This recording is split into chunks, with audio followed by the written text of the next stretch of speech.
औरंगजेब को अब ये लोग अपना आदर्श मान रहे हैं। औरंगजेब का पिता शाहजहां अपनी जीवनी में लिखता है, अपनी आत्मकथा में लिखता है कि खुदा करे कि ऐसा कमबख्त किसी को पैदा न हो। उसने आगरा के किले में अपने बाप को कैद करके रखा, एक एक बूंद पानी के लिए तरसाया।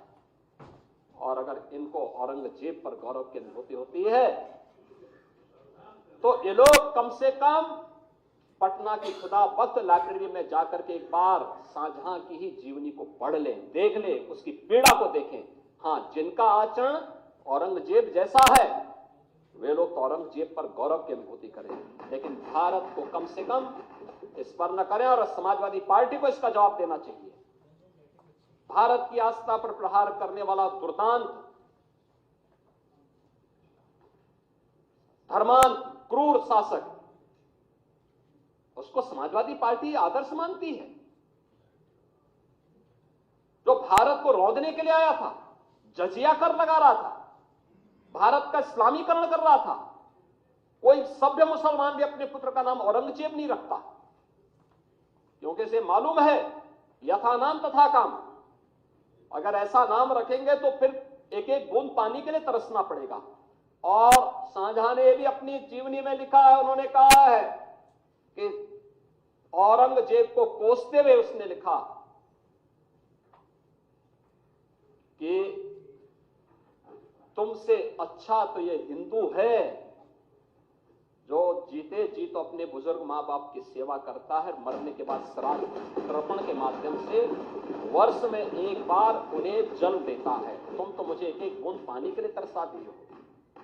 अब समाजवादी पार्टी यह तय करे ये पटना की खुदाबंद में जाकर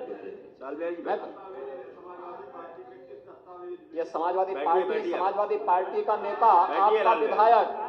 आपका विधायक घोषणा करो ना, उस कमबख्त को निकालो पार्टी से और उसको एक बार यूपी भेज दीजिए, बाकी उपचार हम अपने आप करवा लेंगे। जो व्यक्ति छत्रपति शिवाजी महाराज की परंपरा पर गौरव की अनुभूति करने की बजाय लज्जा महसूस कर रहा हो और औरंगजेब को अपना नायक मान रहा हो, क्या उसको भारत के अंदर रहने का अधिकार होना चाहिए क्या? और समाजवादी पार्टी को इसका जवाब देना चाहिए। एक तरफ आप कुंभ को कोसते रहे और दूसरी तरफ औरंगजेब जैसे दुष्ट और क्रूर धर्मांत, मंदिरों को तोड़ने वाले व्यक्ति को, भारत की आस्था को निर्ममता के साथ रौंदने का कार्य करने वाले व्यक्ति को महिमा मंडन करते हो। आखिर कौन सी नस ऐसी आपकी दबी हुई है कि आप लोग अपने उस व्यक्ति पर, उस विधायक पर नियंत्रण नहीं कर पा रहे हैं? और इसीलिए मैं कहना चाहता हूं कि खंडन क्यों नहीं समाजवादी पार्टी है? समाजवादी पार्टी खंडन करे इसका। लाल बिहारी सुनिए, समाजवादी पार्टी को इसका खंडन करना चाहिए। समाजवादी पार्टी को इसका खंडन करना चाहिए और समाजवादी पार्टी को इसको बाहर निकाल देना चाहिए बाहर, या यहां बुलवाइए सम्मेलन में। उत्तर प्रदेश तो ऐसे लोगों का उपचार करने में बहुत देरी नहीं करता है। महोदय, यह वर्ष और भी महत्वपूर्ण है। बाबा साहब भीमराव अंबेडकर ने जिस संविधान के शिल्पी बनकर के भारत को एक संविधान दिया, भारत के संविधान को अंगीकार करने का यह अमृत वर्ष भी, अमृत महोत्सव वर्ष भी है। और मैं एक बार और फिर कहूंगा कि समाजवादी पार्टी ने कभी भी एक बार नहीं, 3-3, 4-4 बार इन्हें शासन करने का अवसर मिला बाबा साहब भीमराव अंबेडकर के नाम पे एक भी संस्था खड़ी नहीं की, बल्कि उनके नाम पर बनी हुई संस्थाओं को नाम हटाने का काम किया। ये लोग संविधान की बात करते हैं, यानी उन्होंने केवल कन्नौज का ही नहीं, सामाजिक न्याय के तमाम पुरोधाओं का नाम मिटाने का काम किया। ये संविधान की वो प्रति लेके घूमते हैं, ये पीडीए की बात करते हैं।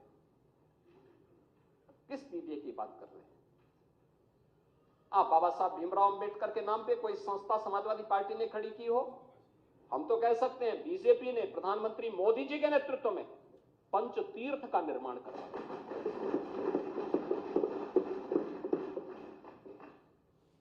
लखनऊ में डबल इंजन की भाजपा की सरकार बाबा साहब भीमराव अंबेडकर का अंतर्राष्ट्रीय स्मारक और सांस्कृतिक केंद्र का निर्माण कर रही है।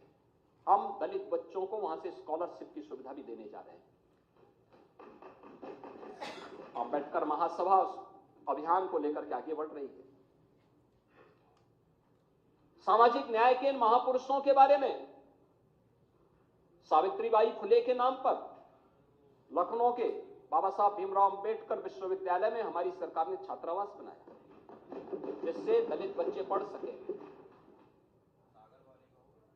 हमारी सरकार ने कन्नौज के मेडिकल कॉलेज का नामकरण बाबा साहब भीमराव अंबेडकर का जो नामकरण आप लोगों ने हटाया था, हम लोगों ने फिर से बाबा साहब भीमराव अंबेडकर के नाम से,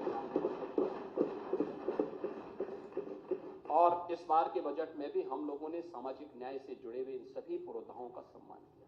आपकी पीड़ा को हम समझ सकते हैं। आप लोग एक परिवार से बाहर निकल ही नहीं सकते। हम लोगों ने अभी तक प्रधानमंत्री जी प्रयागराज आए थे, उन्होंने उद्घाटन किए थे जब 13 दिसंबर को प्रयागराज की योजनाओं का। निषाद राज के नाम पे श्रृंगवेरपुर में कॉरिडोर के निर्माण का काम किया, उसका भी उस लोकार्पण किया। हजारों वर्षों की विरासत। आप पीडीए की बात करते हैं, क्या निषाद पीडीए का पार्ट नहीं था? ये कॉरिडोर क्यों नहीं बन पाया? आप लोग तो उस पर कब्जा करवा रहे हैं। श्रावस्ती में और बहराइच में महाराज सुहेलदेव के नाम पर विजय स्मारक ये लोग नहीं बनने देते थे, हमारी सरकार ने बना करके तैयार किया। हमारी सरकार ने बनाया है, भव्य स्मारक बनकर के तैयार हो चुका है। वाराणसी में संत रविदास जी, मन चंगा तो कटौती में गंगा। आप सोचिए, क्षीर गोवर्धन जो उनकी पावन जन्मभूमि है, उस पावन जन्मभूमि में कॉरिडोर का निर्माण हो, संत रविदास जी की भव्य प्रतिमा लगे। समाजवादी पार्टी ने हमेशा उसमें ब्रेकर खड़े किए, नहीं बनने दिया। और हमारी सरकार है डबल इंजन की सरकार, प्रधानमंत्री मोदी जी के नेतृत्व में आज कितना भव्य स्वरूप क्षीर गोवर्धन। महर्षि वाल्मीकि का लालापुर, उनकी पावन साधना स्थली, दुनिया का सर्वश्रेष्ठ महाकाव्य देने वाले महर्षि वाल्मीकि जैसे त्रिकालदर्शी ऋषि, वहां का सुंदरीकरण का काम में बाधा समाजवादी पार्टी। राजापुर का विकास संत तुलसीदास जी ने, जिन्होंने आधुनिक रामायण के रूप में रामचरितमानस दिया। घर घर में जिसका गायन होता है, कोई भी मांगलिक कार्यक्रम होता है, इसके बगैर नहीं हो सकता। आप लोगों ने राजापुर का विकास नहीं होने दिया। आपने गरीबों के मकान नहीं बनने दिए। समाजवादी पार्टी की सरकार थी, पहले 2.5 वर्ष में 0 प्रोग्रेस। शौचालय उनके घरों में नहीं बनने दिया, 0 प्रोग्रेस। आखिरी मकान 56 लाख मकान बने। बैठिए लाल बिहारी आप देते हैं, लाल बिहारी जी ये अच्छी परंपरा नहीं है। लाल बिहारी जी ये अच्छी परंपरा नहीं है। ये टोका टोकी की बात अच्छी नहीं है। लाल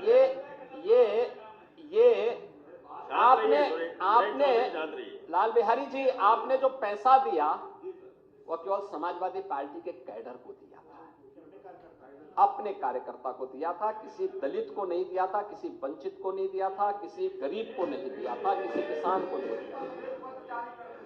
मैं कर रहा हूं ना, हम तो कर ही देंगे, हमारा श्वेत पत्र तैयार है। लेकिन हम जानते हैं कि आपके कारनामे ऐसे हैं, कि आप लोगों को आना ही नहीं है, तो काहे आप लोगों को हाईलाइट कर रहे हैं।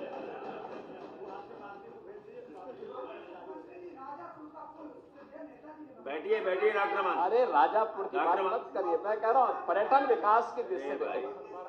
से आप बैठिए बैठिए डॉक्टर रमन। अभी हम विकास की बैठिए। चर्चा करने जा रहे हैं, महोदय।